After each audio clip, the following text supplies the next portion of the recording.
Shalom. Oke, selamat berjumpa lagi dengan saya. Nah, kita lanjutkan topik tentang apakah Adam dan Hawa selamat dari neraka. Ya, ini bagian keempat ya.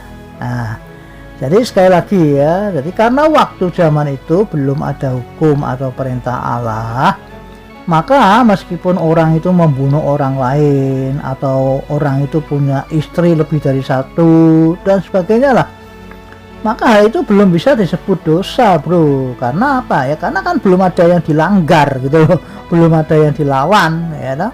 Nah, ini ayatnya ada yang menulis hal itu, bro. Di mana itu?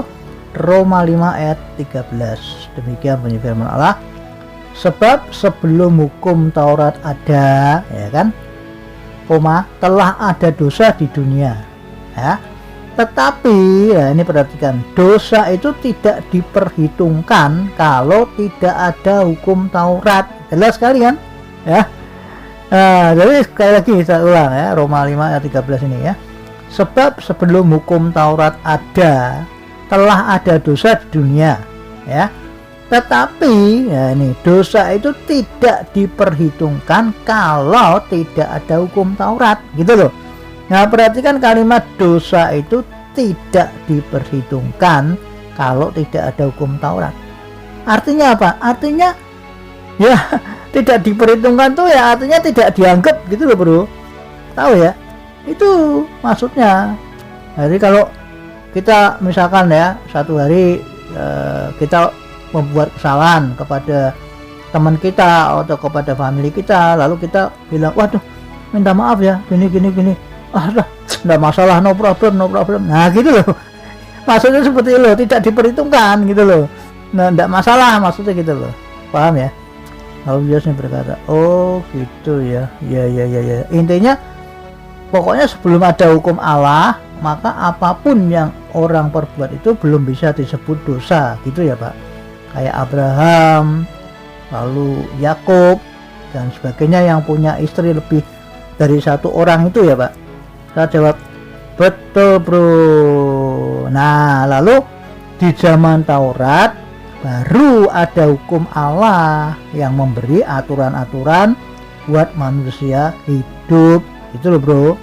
Ya, artinya apa? Artinya bila orang yang hidup di zaman Taurat itu tidak mentaati hukum-hukum Allah itu, nah, maka ia baru disebut salah atau dosa gitu bro. Dan semua orang yang hidup di zaman Taurat itu dihakimi menurut atau berdasarkan hukum Taurat itu, bro. Karena apa? Ya karena kan di zaman hukum Taurat atau zaman PL ya, Perjanjian Lama itu kan Tuhan Yesus belum lahir, bro. Ya. Nah, ini ayatnya ada di Roma 2 ayat 12. Demikian bunyi firman Allah. Sebab semua orang yang berdosa tanpa hukum Taurat, ya, jadi tidak punya hukum Taurat, akan binasa tanpa hukum Taurat. Nah, perhatikan baik-baik ya. Dan semua orang yang berdosa di bawah hukum Taurat, ya, ini yang punya hukum Taurat maksudnya akan dihakimi oleh hukum Taurat. Jelas kalian? Nah, kemudian ada lagi di Roma 3 ayat 19 yang berkata demikian. Tetapi kita tahu bahwa segala sesuatu yang tercantum dalam kitab Taurat ditujukan kepada mereka yang hidup di bawah hukum Taurat, supaya tersumbat setiap mulut dan seluruh dunia jatuh ke bawah hukuman Allah. Jadi perhatikan itu bro ya. Jadi artinya apa namanya? Kita harus tahu bahwa ada orang yang akan binasa tanpa hukum Taurat sesuai dengan yang dikatakan ayat firman tadi, dan ada orang yang dihakimi menurut hukum Taurat karena mereka punya hukum Taurat, hidup di bawah hukum Taurat gitu loh. Ngerti ya maksudnya ya? Lalu Yesus berkata, oh iya. Nah, jadi di zaman Taurat itu kan ya tidak semua bangsa lah di bumi itu punya hukum Taurat kayak bangsa Israel pada waktu itu, bro, ya kan? Ya pada waktu itu kan yang punya hukum Taurat kan hanya orang Israel, ya. Bangsa pilihan Allah pada waktu itu memang orang Israel, ya kan? Nah, jadi mereka yang tidak punya hukum Taurat ya katakan negara mana atau orang mana lah, itu dikatakan oleh firman Allah itu mereka akan binasa alias tidak selamat dari hukuman neraka karena tidak punya Taurat itu, gitu loh bro. Nah sedangkan yang punya hukum Taurat, maka mereka akan dihakimi menurut atau berdasarkan hukum Taurat. Itu kata firman Allah yang kita baca tadi bro, paham apa tidak itu? Lalu Yesus itu berkata, oh iya gitu ya. Wah padahal kan ada di Alkitab yang menulis bahwa tidak ada seorang pun yang bisa mentaati hukum Taurat ya Pak, kalau nggak salah ya Pak. Jadi kalau begitu semua orang yang hidup di zaman Taurat itu semuanya binasa dong Pak. Nah jawab, ya memang Alkitab tidak memang Alkitab itu menulis ya bahwa tidak ada seorang pun yang benar atau bisalah mentaati hukum Taurat dengan sempurna maksudnya. Ini ayatnya ya, saya bacakan di Roma 3 ayat ke-10. Demikian bunyi firman Allah. Seperti ada tertulis, tidak ada yang benar seorang pun tidak. Lalu ada lagi Roma 3 ayat 23. Karena semua orang telah berbuat dosa. Semua orang ini ya, tidak hanya berapa orang, semua orang telah berbuat dosa dan telah kehilangan kemuliaan Allah. Nah ya, kemudian di Roma 3 ayat 20. Sebab tidak ada seorang pun yang dibenarkan di hadapan Allah oleh karena melakukan hukum Taurat. Nah, karena justru oleh hukum Taurat orang mengenal dosa. Jelas kan bro itu ya? Lalu Yesus berkata. Nah, jadi kalau begitu semua orang yang hidup di zaman Taurat tidak ada yang selamat kan Pak? Karena kan di ayat itu ditulis tidak ada seorang pun yang dibenarkan karena ia melakukan hukum Taurat Pak.